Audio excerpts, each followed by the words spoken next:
It's me, yes, the one and all Paul Friends, welcoming you to Star Fleet Universe on call. And tonight we have Doug. Say hi, Doug. Hi, Doug. And of course, you have me. And I saw Russ actually in the Discord.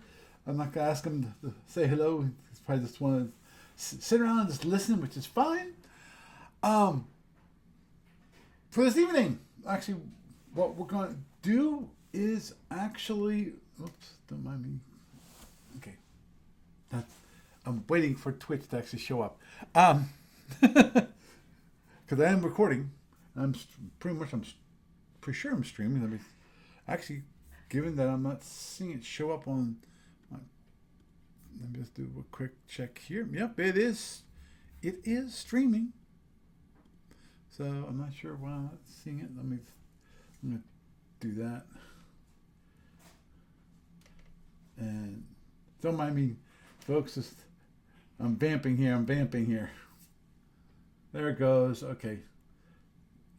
That's, maybe I should not bring up Twitch until I actually start the video going. Okay. So, actually, for this week, I was going to start off something a little different. I will actually go through another SFB rule.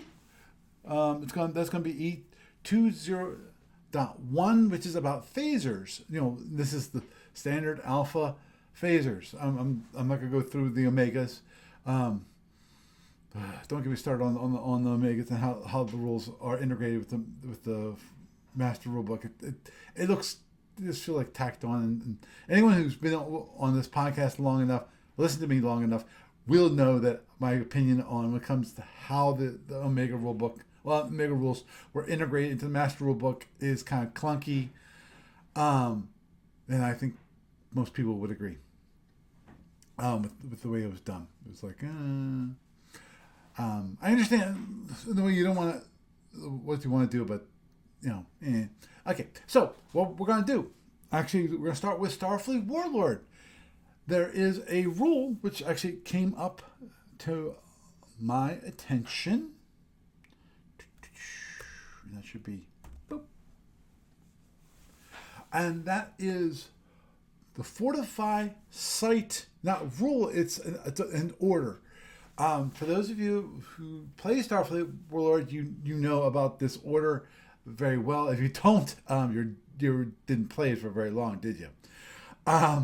Fortify site, basically, what a Fortify site allows you to do, as mentioned here, is that using economic points, what you do is you specify a sector and a hex, hex within that sector, of how much you actually want to fortify the site for. Do you want to use 300 BP, 300 EEPs, 100 EEPs? The idea is that the more EEPs you actually you fortify the site with, what happens is this: with the 200 EEPs that you fortify a site with, and remember this is cumulative, so you don't have to do it all at once. So you can do a little bit at a time. If you've actually done 200 EEPs, now you have a base station at that site, and makes a ship scan of this sector each turn. So if you want to set up, so you get a ship scan every turn to a certain sector, all you need is build up just the 200 points, 200 EEPs, which of course, it's nice to have that around. Go all the way up to 300. Then you also, in addition to getting just a general scan ship, then you also get the quantities of the earning checks, not just what hexes have enemy ships in them, but how many ships are in each of those hexes. And then you go all the way up to 600 EEPs. You go all the way up to a starbase, has access to a starbase order, in addition to the previous scan. Also, bombardment attacks suffer a negative 20% penalty when it comes to if there's a bombardment attack on the base. I'm sorry. I'm thinking about the number of orders I've entered, and bombardment. I rarely see that order used, which is kind of weird. all the way up to 1,000, which is a war base. Same thing. But suffer a negative 30% penalty. And of course, if you want to do a mega base, which is 2,000, earns a second starbase order, and automatic scans report the owner of ship seen. So it's not just that you can see what hexes have ships, what the quantity of ships in the hex, but who owns those ships, which is quite cool. Because then you know who's attacking you. Now, of course, that's 2,000 EEPs. That's a lot of EEPs.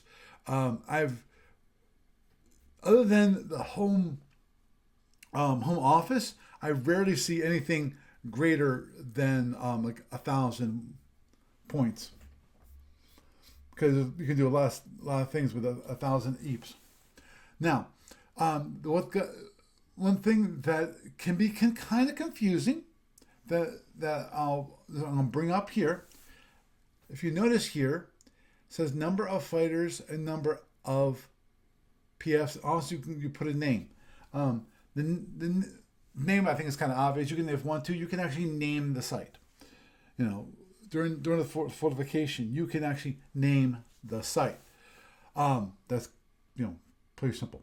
Now, number of fighters. Now, what that does is it will then, if you put a number of fighters in there, like you can see here on this order, you have SS 62, 11, 01, 300, then 0, 10.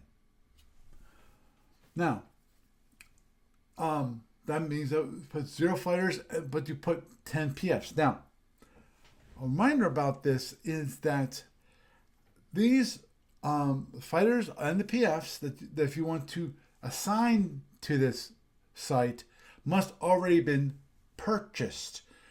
With in the case of number of fighters, you have to do a purchase of fighters. That's the BF order. So BF, and then the number of EEPs you want to spend on buying fighters. That's on the top of my head. I can't remember how much each fighter costs. I think it was like 15 EEPs. And same for PFs. PFs, you do a BP order and number of EEPs to purchase PFs. And what happens is actually the Fortify site will, in addition to fortifying that site, will also assign those. It allows you also to assign fighters and PFs from the pool of purchased fighters and PFs. Now, obviously, there's one thing you can do if you don't want to assign them with that order, is you can also use an AF order. It's assigned fighters, and you can same thing, sector, AF, then sector, then the hex, and then how many fighters you want to assign to that hex, and then the number of PFs you want to assign to the hex. Now, again, they must be purchased first.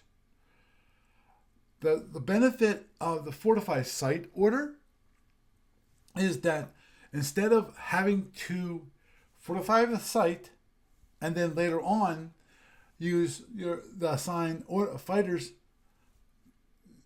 order, you can do both at the same time. And anyone who plays Star Fleet Warlord will know that you only get, if you can combine the number of orders into a single order, it saves you a lot of orders, because of, by default, you only get 10 orders.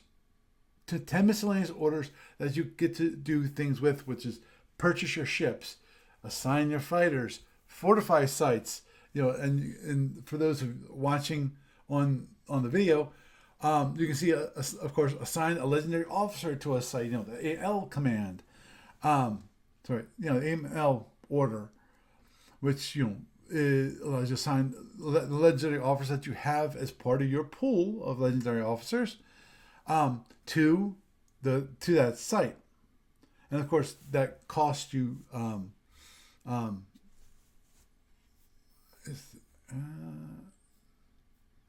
give me a sec. Right. So in the order is expensive because basically it costs a bit of not EAPs, but like depending upon what kind of legendary officer, it requires different resources, whether it's people, whether it's ore or dilithium. There's people, lithium, and there's one other which I forget. But so that's what a Fortify site order does. For those of you playing Star Fleet Warlord, that's one of those orders which can be very useful. And as I said, it can be, it's a way of combining multiple orders into one, which is, now again, I just wanted to mention that when it comes to number of fighters, number of PFs, is that you have to already purchase them to actually have it go forward. To actually assign it, because otherwise it. One characteristic of the Fortify site, I wanted to mention this real quick, which is that, let's say, for example, in the pool, you have 2 fighters, and you tell the Fortify site to assign 5 fighters. It won't fail the order. What it will do is it'll go, oh, you want 5, but that was a request. I'm sorry, you only got 2. So, but hey, we're gonna give you 2. So basically, it'll assign the 2 fighters from your pool into it. So, in the case of, let's say that you try to assign 10 PFs, but you haven't purchased any PFs, so you have 0.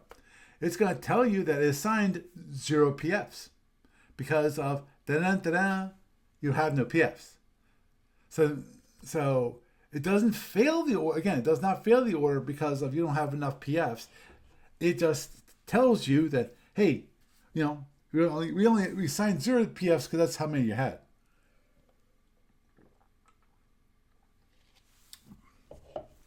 So, and I felt like that it's kind of an important thing to mention when it comes to that, for those that don't know about that you need to purchase things.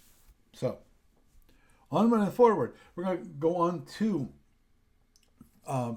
talking about really quick, which is phasers. Something, obviously, this is a relatively simple weapon. Actually, phasers are, I think, for most people, it's one of the best weapons not best weapons in the game. It's a very useful weapon, utilitarian, and one of the greatest benefits of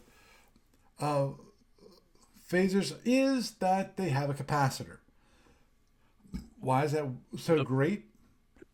Fairly simple. After you charge your phaser, you fill up the capacitor. It has 0 holding cost. It costs you no energy.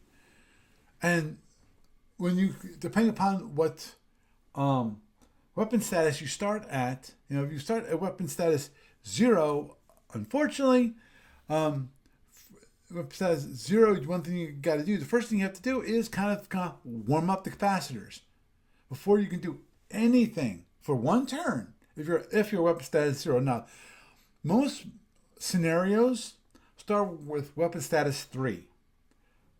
The great thing about weapon status 3 is all your phaser capacitor is completely charged. It's full. Mm-hmm. So you start the scenario if you're starting weapon status 3, which most scenarios, have you starting weapon status 3, because it's not. In the case of weapon status 0, there is one scenario that I know of off the top of my head which uses weapon status 0. It's called surprised reversed. Anybody who's been with SAP for a while and has read through the scenarios, if I recall correctly, this is one of the scenarios that was in the basic set. I think it was. Maybe not. Yeah. No, it was. Okay. Now in the surprise reverse scenario, what happened is that you had not the Klingons, the Romulans they were setting up. They're getting ready for their great invasion of the Federation. So they're all slowly camping out. They're gathering together very quietly. And so they're not ready to engage the fleet. So they have all these ships getting together, and their weapon status is 0 because they're not ready for combat. They're trying to silently gather together. And what happens? The Federation was it a single captain or a single? Not, I don't think it was a single ship. I think it was. It's a single ship. Oh, a single ship. Okay. It's a single ship scenario. The prize reversed is also part of the captain's game scenarios, but it's also a standalone, if I recall correctly, a standalone scenario. And Yeah. basically, like you were saying, it's a historic scenario. There's a Romulan squadron that is prepping for its invasion, and they're just kind of parked, but they're not ready to go yet. They're at weapon status 0, and the objective of the Federation captain is to jump in there and destroy as much of their squadron as humanly possible and get out alive. And that's basically it. And then there's, the variations for using it with different factions. Mm-hmm. Right.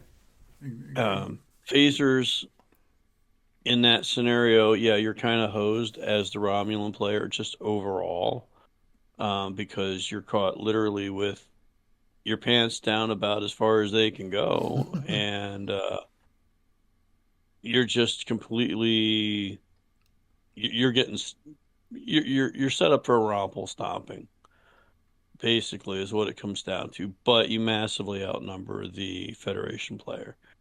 Right. Phasers in the game are a universal thing. Almost every single faction in the game uses phasers, or at least a derivative of the phaser Right. function that is an equivalent. And it's also one of the most energy efficient, if I recall correctly, of all the weapon systems. Yep. And it's iconic from the Star Trek IP from which Starfleet battles originates. So yeah, phasers are the base weapon that everything else is, compared to in some way, shape, or form.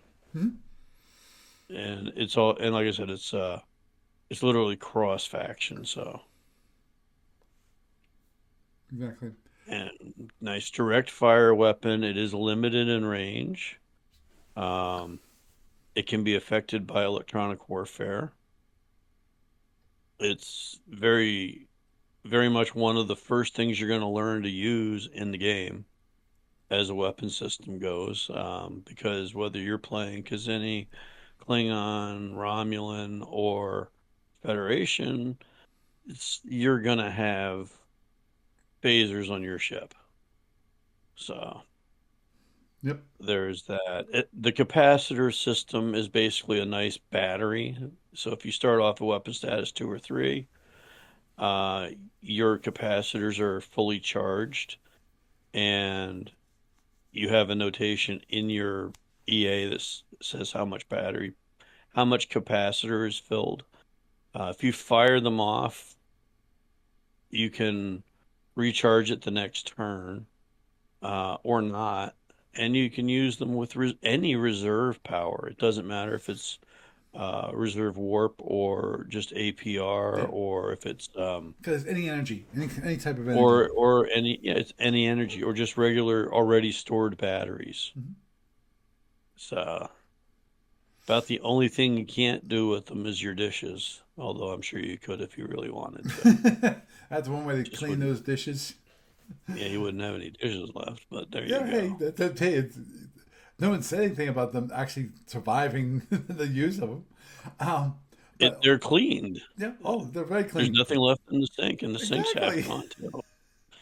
Exactly. Yeah. Um, and this is something that you will never, at least I don't think you'll ever actually ever run into, which is they actually, when it comes to the phasers, if you don't fire them, you don't use them, they only remain charged for 25 turns. Again, Oh man, if which is you're, like forever in yeah, SFB terms. exactly. If you play a game that has is longer than 25 turns without firing your phasers for a ship on a ship, what are you There's doing? something wrong. What are you doing? It is theoretically possible you could Oh, do so, oh, I'm but not saying it is not possible. but Yeah, yeah, the big question is why. And nice thing about the phaser capacitor is it's universal. So if you're just firing a couple phasers off of one particular bank, your left side phasers while you're running away, and you can do that over several turns running the capacitor down. The capacitor bank is not linked to one singular setup. It's a universal thing that affects all of your phasers. yeah. So Uh, okay, and as a reminder, of course, with the phaser capacitors, the phaser capacitors are explicitly tied to the phasers themselves. So that means that if you start with, let's say, 4 phaser 1s and 2 phaser 3s on your ship, obviously it's kind of a small ship, but whatever. That gives you, if you that that gives you actually a total capacitance of 5 points of energy in your phaser capacitor, because the phaser 3s are only require half a point of energy to fire. So it only holds half a point of energy. And then the phaser 1s are 1, so it's 1 point. So it's 5. So if let's say one of your phaser 1s gets destroyed, that means your total phaser capacitance for the whole entire ship is 4. Now, because it's a capacitor system, they're all tied. All the phasers are tied together when it comes to this capacitance system. So, in theory, now this is getting, it's kind of more complicated than it really is. Which is, in theory, if you have 4 points, let's say you have 2 points of energy for a capacitance of 4 for 5 for those 3 phaser 1s and 2 phaser 3s that are left in your ship. You have 2 points of energy in your phaser capacitor. So overall, you can fire you can 2 points of energy to fire the phasers from any of the phasers. In case of phaser 1, it will cost 1.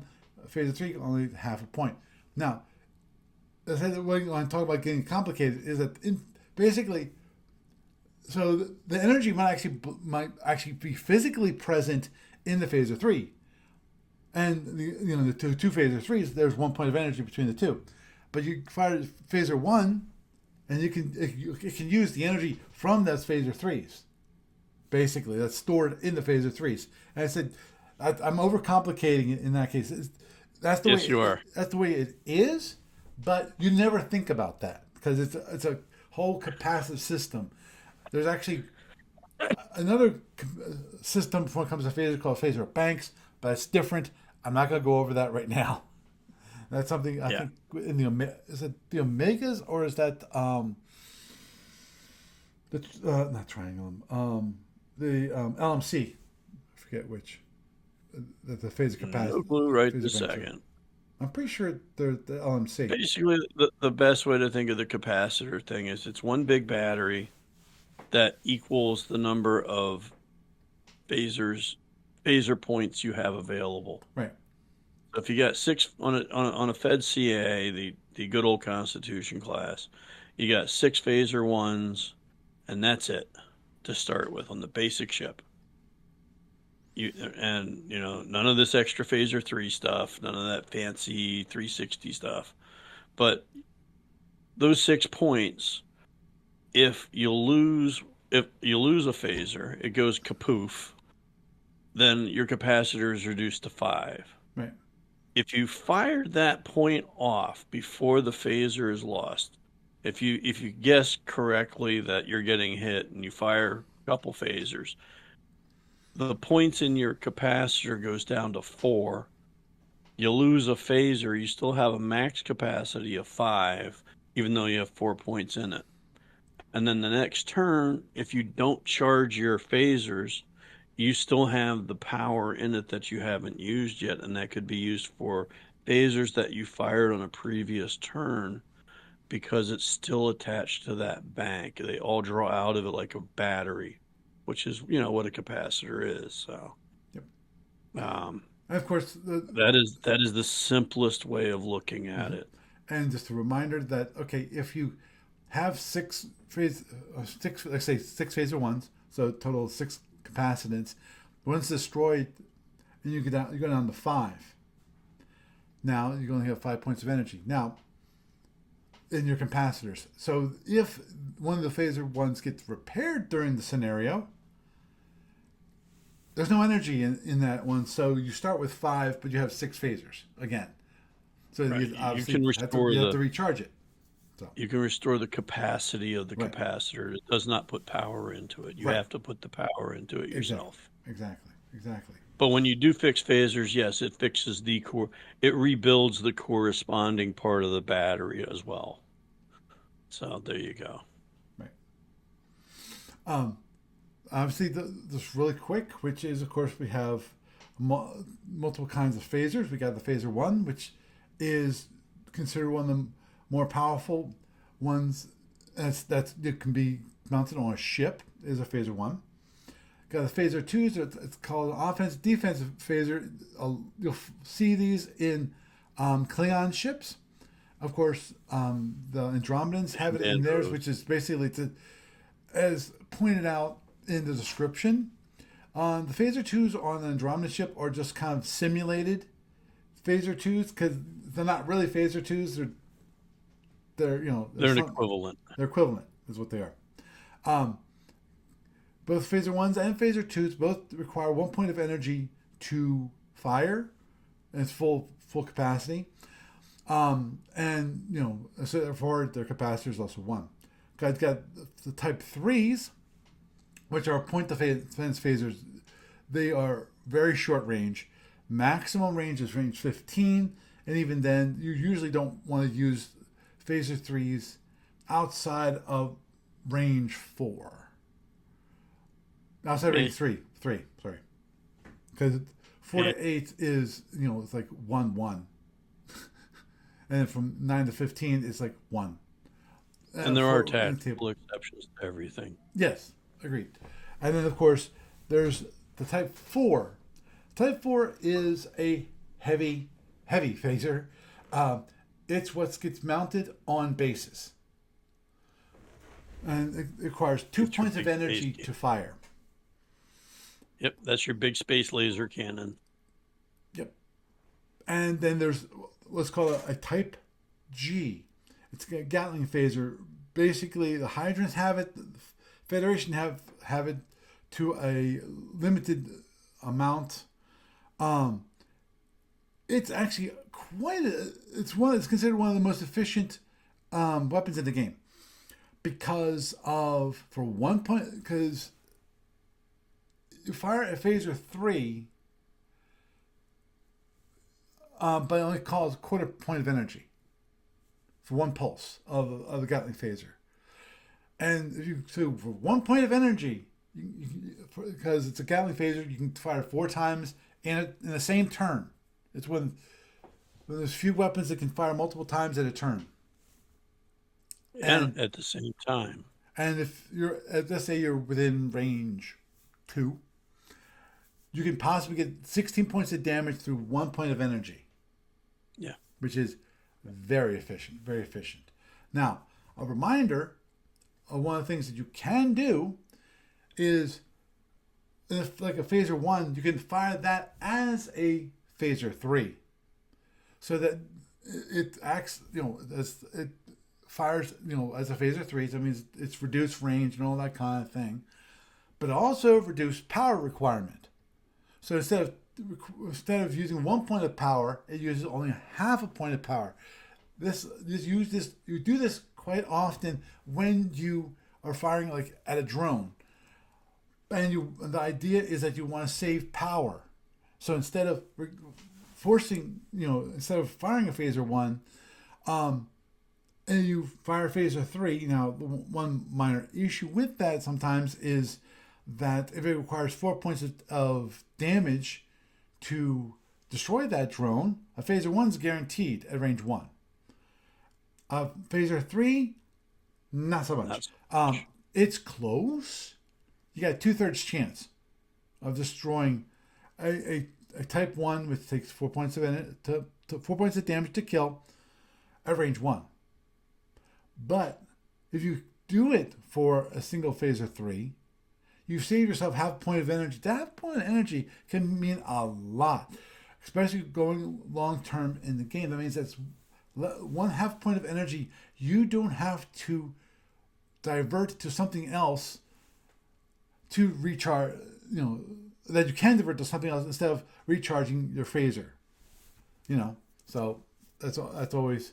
I've been obviously you can do the same thing as mentioned here. Phaser 4 can be also fired as a phaser 1 or phaser 2. Why you'd ever want to fire as a phaser 2, I would never know.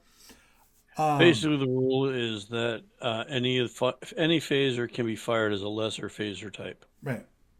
and you do so at the corresponding cost. Yep. So a type, yeah, and it's like, yeah, you wouldn't want to bother firing anything as a phaser 2 if you can fire it as a phaser 1 or a Right. phaser 3.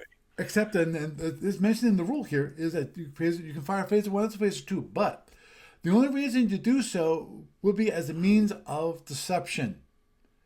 Oh, good D17.76. God. I think that's part of the tack and tell stuff. Right. As to the class or refit status of an incompletely identified ship. Obviously, tack and tell is one of those kind of neat things that that SFP offers.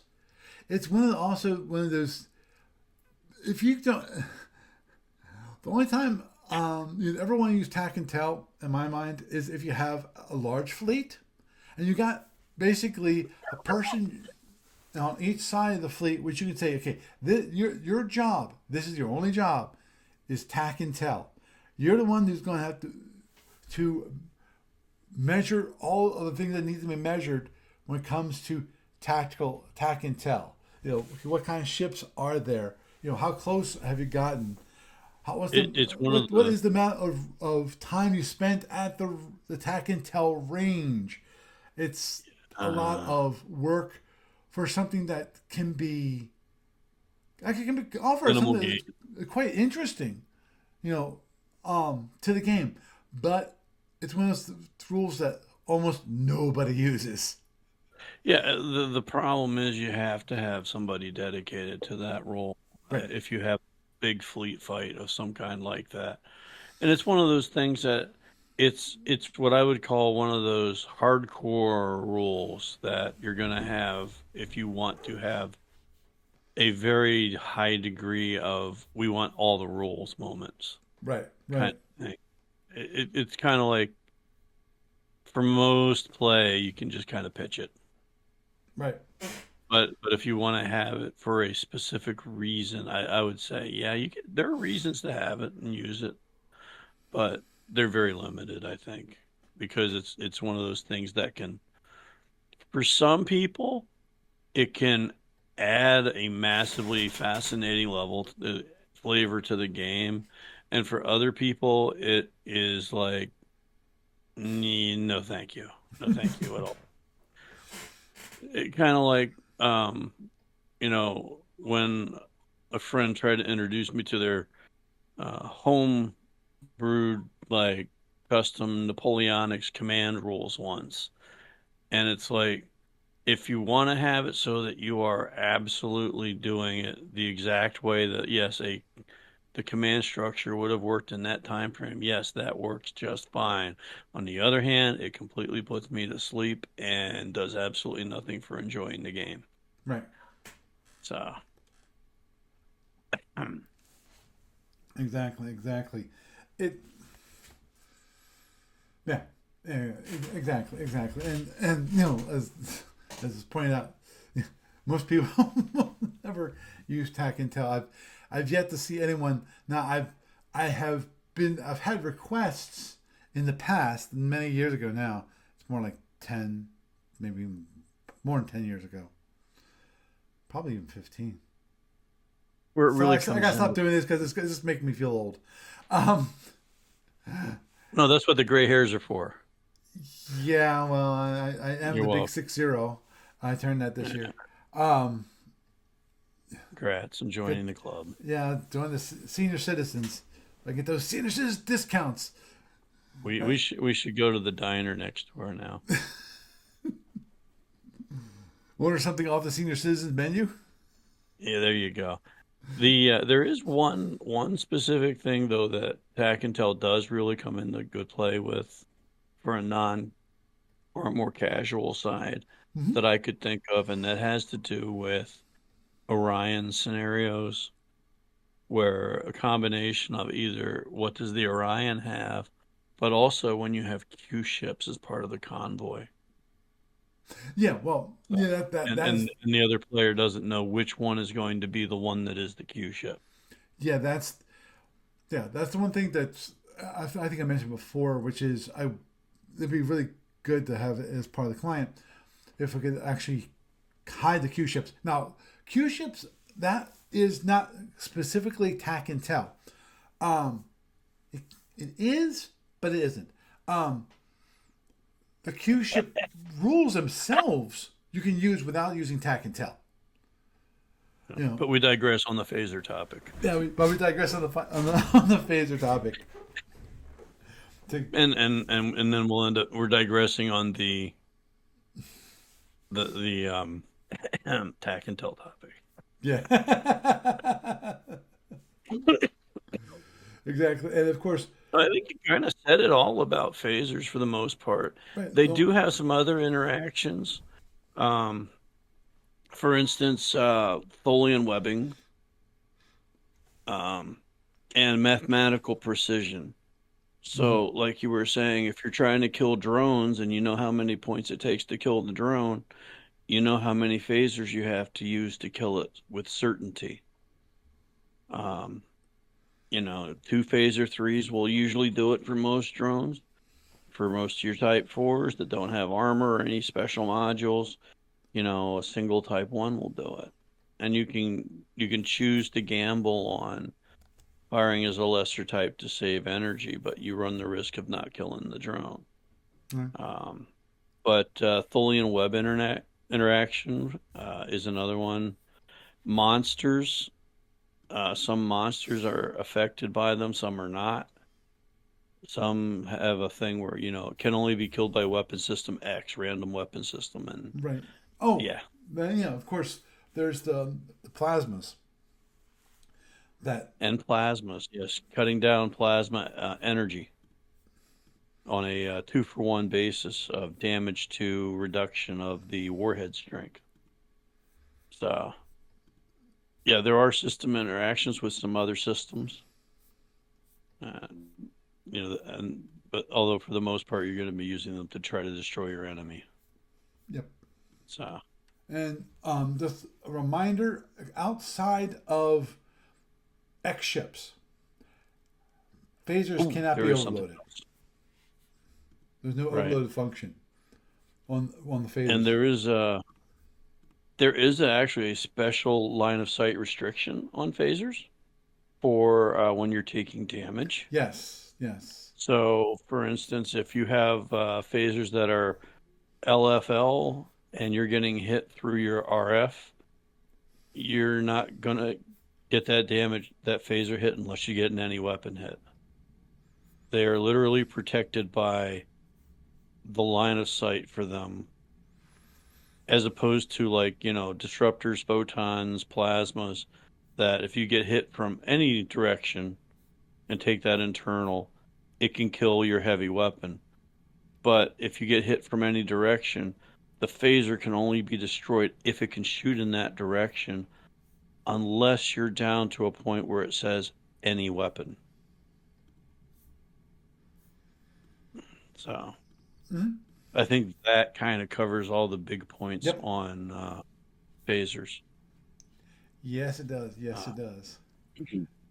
Even some little interactions there, which aren't part of the phaser rules, part of the other rules, but you know that are things about phasers that you should definitely know when you're playing. Just a reminder of those things. Um, I'm not sure what we'll do next week. Well, I'll figure out probably another rule to go over. Um, and one thing actually for this week actually is that Doug wanted to talk about gamers. Yeah, Gamers and Winter. We're a week and a day away. Actually, a week and 2 days away. Um, but yeah, it's next weekend. 3 days of gaming goodness. Paul will be doing some live podcasting from the event, Yeah, I'll be live streaming.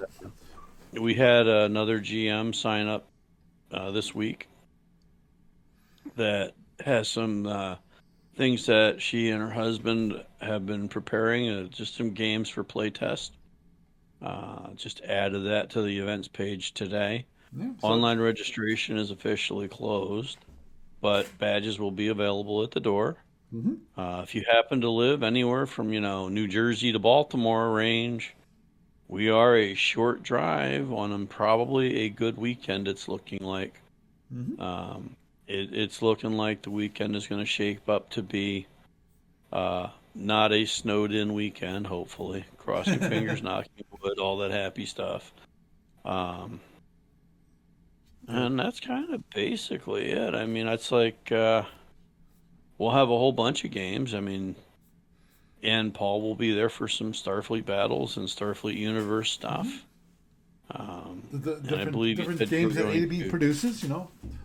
I'll be. and I think you were saying something about podcasting for a chunk of each day. Yeah, I'll be streaming starting around 1 o'clock Eastern time on both Saturday and Sunday.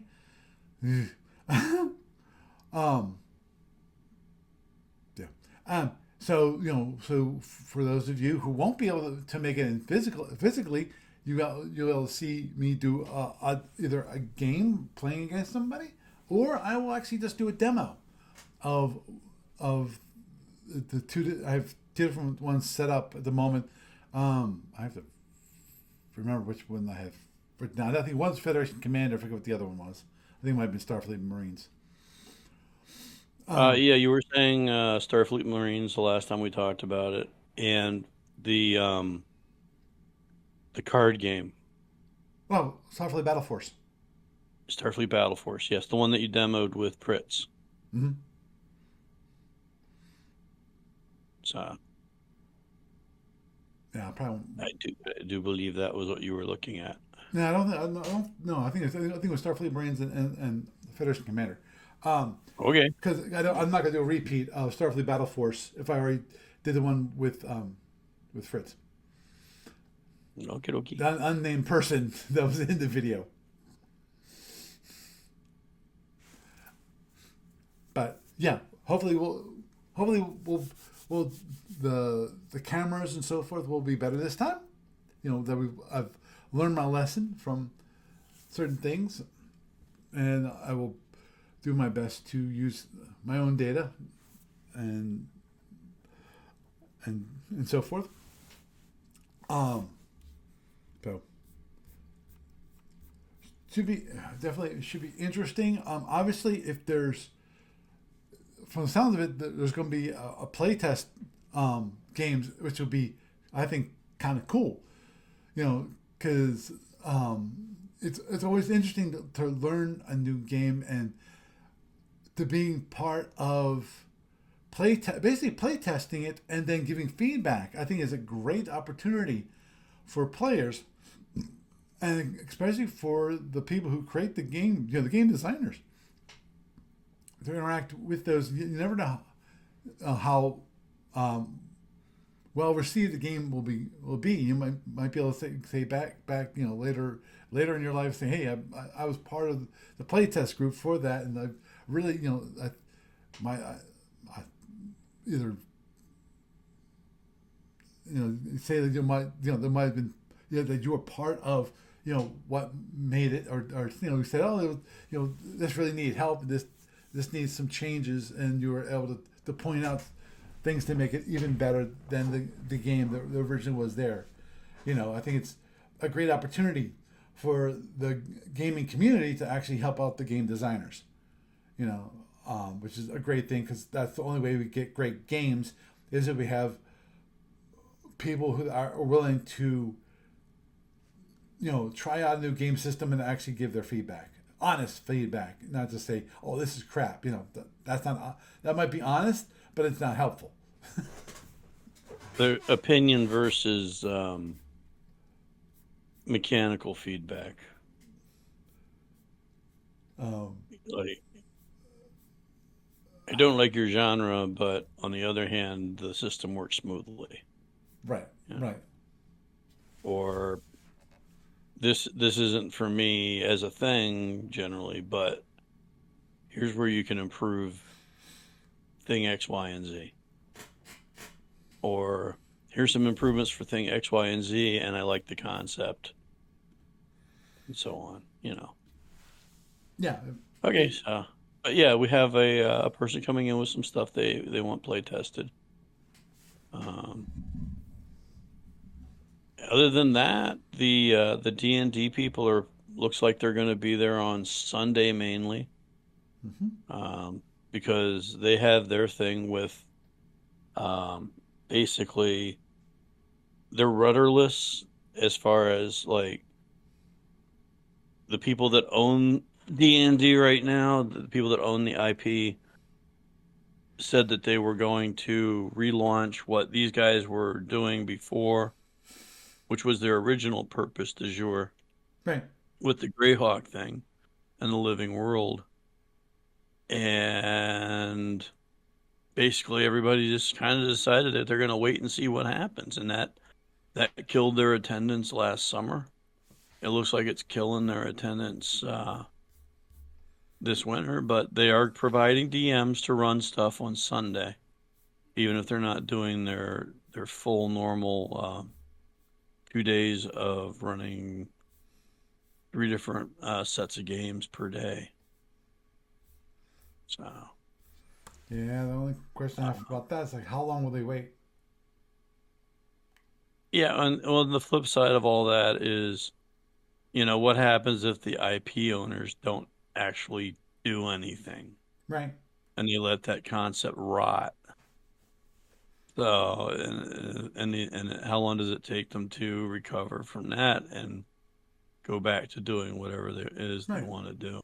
Exactly. You're going to lose the momentum of what you were doing, and you might lose people because of that. Well, I remember when they had first came to us, they had like 4 tables full of people, and then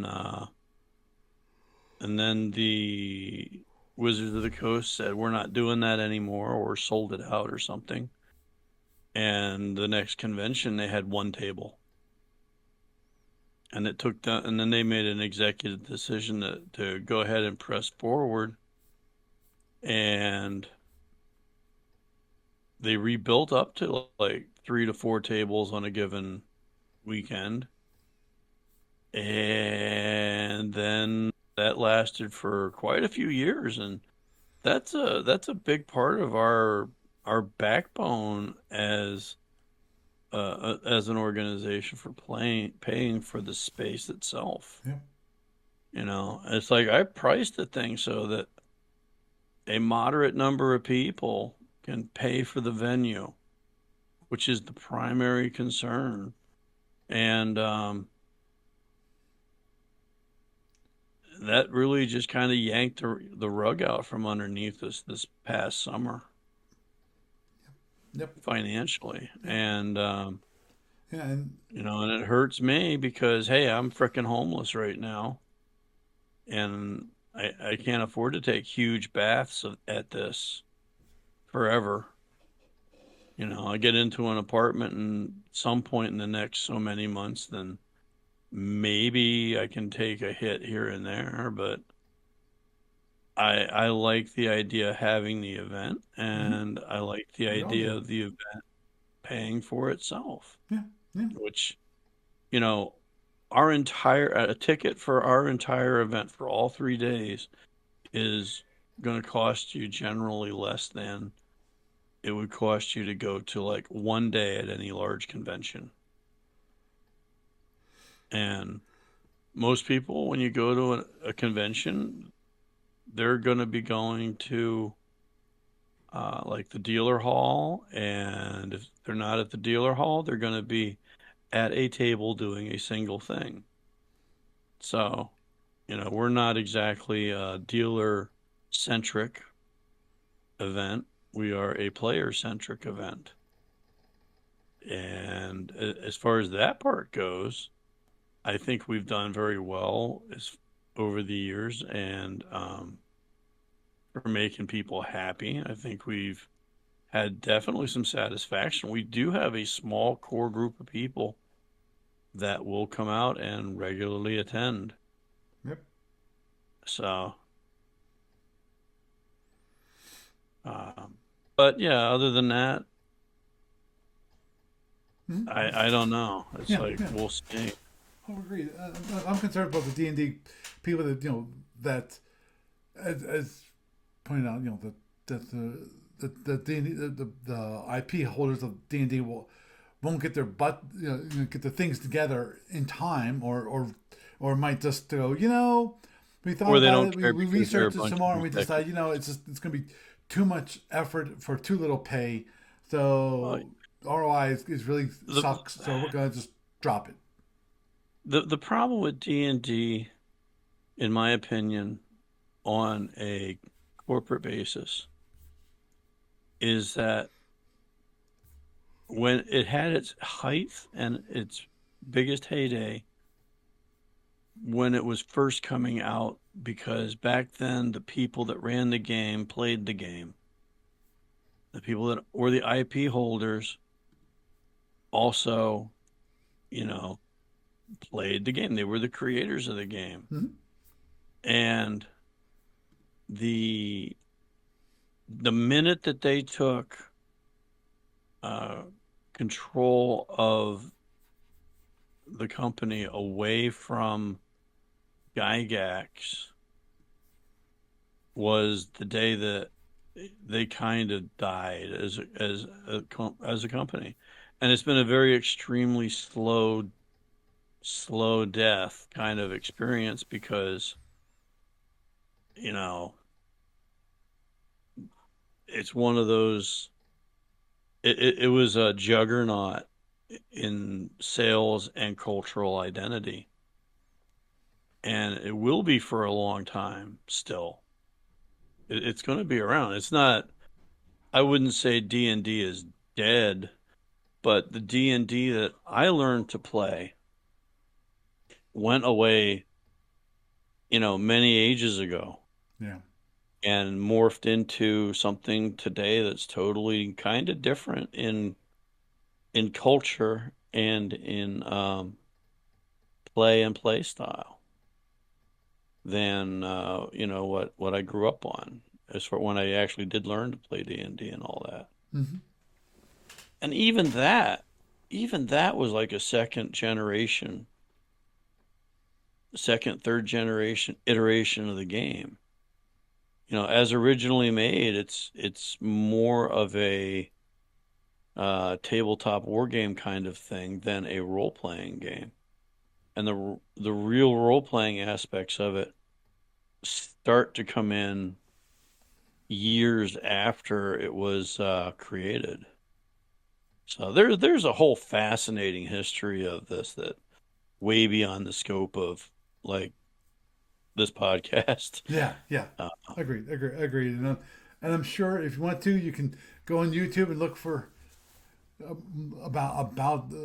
history of Dungeons and Dragons. oh, there's tons of channels out there that cover that.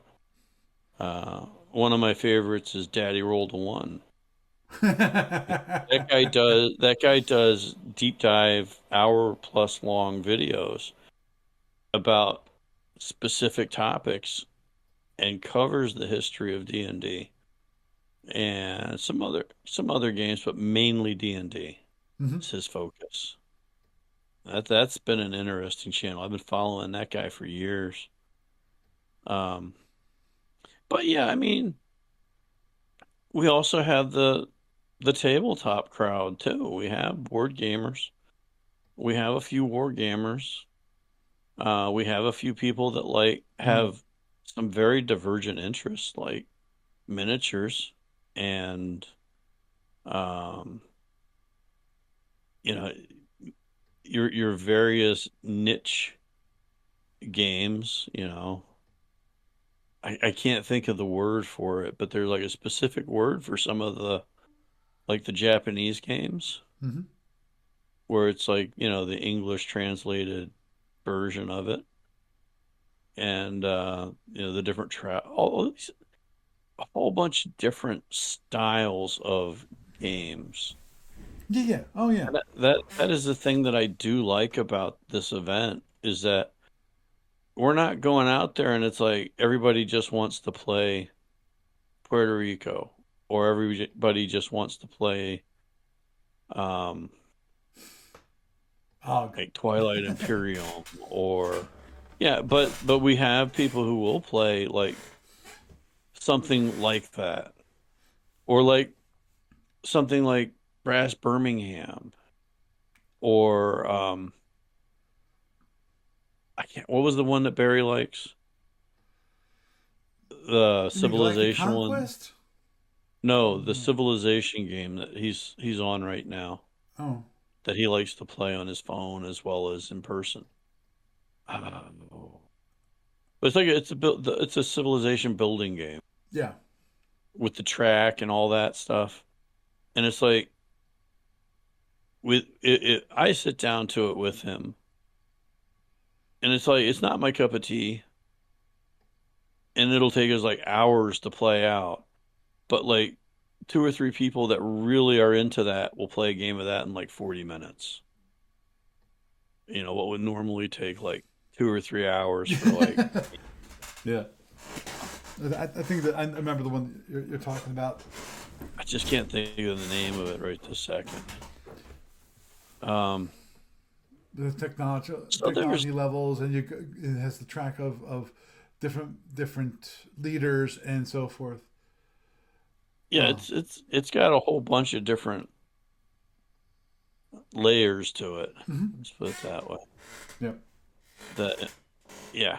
So, but no, we have that literal that it's that spectrum of stuff to Yeah. do, and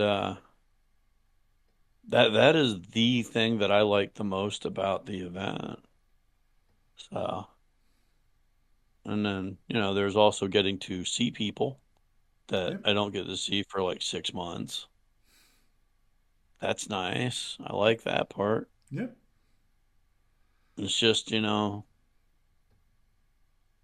kind of stressed on the attendance part because of a couple things that are outside of my capacity. Yeah. Outside your So control. Understood. don't forget to, if you still have that poster in your car and you haven't gone out to like your local game shop or a couple bookstores, ahem, please just do that Saturday or Sunday. You never know. Somebody might see it and go, "Oh, that's my cup of tea. I'll be right Yep. there." Understood.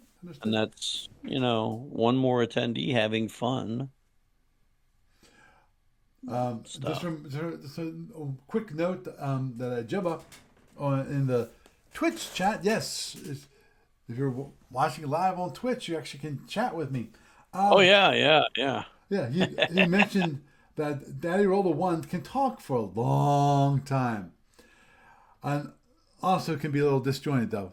Just to set your expectations for that YouTuber.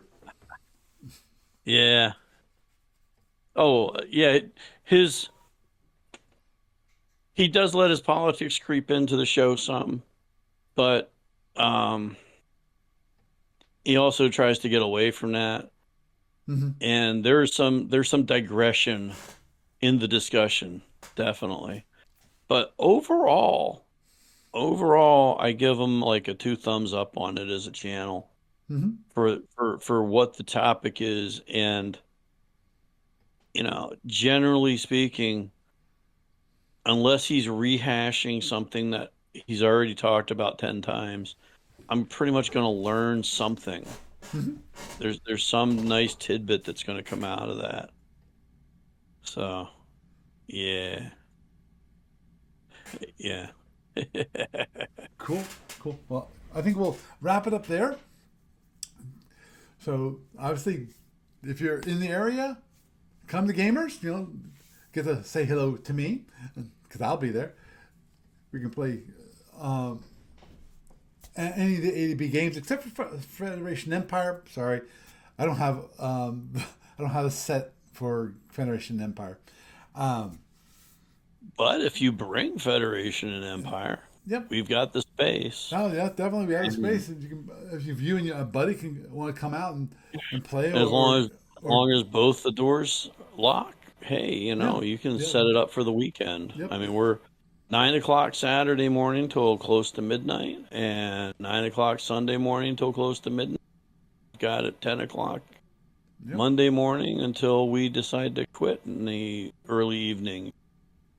So And we're there still. you Are you go. still open on Monday, or is that? Yeah, I'm gonna suck it up on Monday because I was considering cutting Monday out because of the low attendance and, usually having half a dozen to 10 people if I'm lucky on Monday.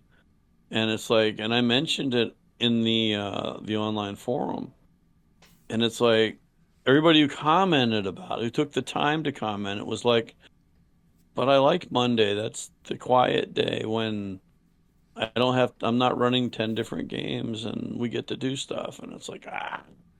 Okay, cool. So, yeah, I'm going to suck it up and take that bite, and it's going to hurt.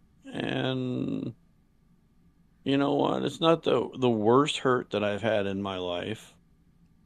It's like it'll it'll be a recoverable thing. So, there's that. Um, but yeah, we'll be there Monday as well. So, if you want to play the General War, Federation and Empire, come in and knock yourself out. We'll make space for it. Hmm. There's plenty of space in those two rooms. Yep. Agreed. Agreed. Agreed. It's a nice space to play games. Okay. Yeah. Well. And the weather should be good, especially if you're coming in from anywhere within, a several hour drive for an entire day of gaming goodness, or two or three. Yep. Yep. So, Okay. thank you, Paul. Yeah. We have. Well, Doug, you have a good night. So, got to talk a little about Starfleet Warlord. I know there's some complaints that we don't talk about Starfleet Warlord, but I figured that's a nice order, and definitely I'm hoping that those beginners of Starfleet Warlord will now know that. Um, Obviously, if you're interested in Starfleet Warlord, please contact me at warlord at playbyemail.com. That's play dash e dash mail. Sorry, play dash by dash e dash mail.com. Yes, I have all those dashes. Um, actually, I think I have the other domain too, but I, no, actually, I have play dash by dash email.com. I don't have the one that's without the dashes. Uh, I probably should get that. I should check to see if it's available. You never know. Um, and contact me because I just a reminder that I do learners games. It's a I usually limit them to 10 turns. They're free. It's a 3 sector by 3 sector game where you get to play against the automated the NPCs. There's going to be NPCs, there are going to be monsters and so forth in the scenario. And the idea is to introduce you to it. You get to play it. hopefully, get somebody like Bruce Brand, who is great. He'll help introduce you to the game. Actually, I got one person I'm waiting for his orders at the moment. For a learner game, and I I know I don't advertise enough, and I know I should. So sorry. And of course, we talked about phasers, which are, I think, a very important part of Starfleet battles. And for those of you that are new to Starfleet battles, hopefully you got a little something out of that. So with that, I am Paul Franz, and I bid you a good night.